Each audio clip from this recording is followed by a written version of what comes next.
Was that first 21 minutes as good as your Newcastle side has played since you arrived here?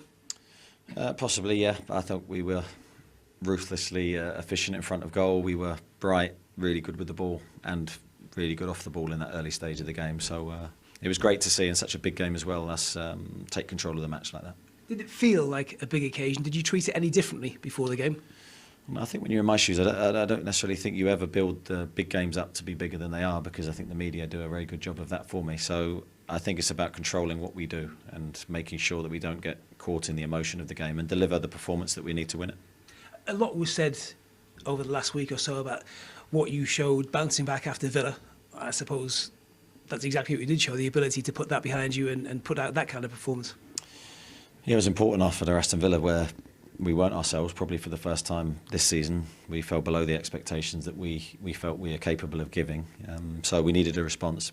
Players were excellent in the week in terms of how we prepared for the game, trained really well, and delivered an outstanding performance today. It's always easy to pick out individuals, or maybe not so easy, but Jacob Murphy today, boyhood Newcastle fan, 2 early goals, and he looked absolutely delighted. Well, I hope he is, because he deserves to be.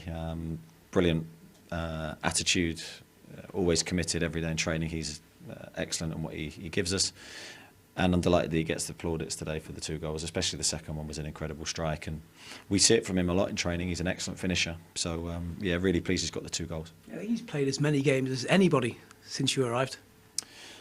You might tell me that. Yeah, I mean, that's a difficult one for me. I don't know the stats on that, but he's a vital player in our squad. He's whether he's started or come on a sub, he's always had a positive impact. And to go in at 5-0 at the break, how hard was it just to keep that momentum up in the second half?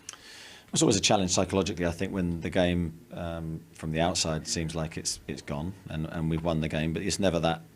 You have that feeling when you're involved. So we needed to make sure we were committed to the second half. I think we were. We could have scored more goals. Tottenham are always dangerous. They've got world-class players in the front line, so we had to always be aware of what they're capable of. 5 changes in the second half, 5 subs.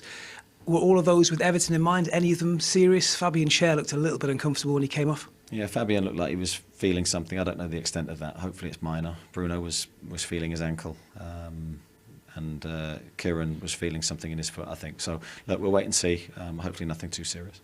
So on to Everton.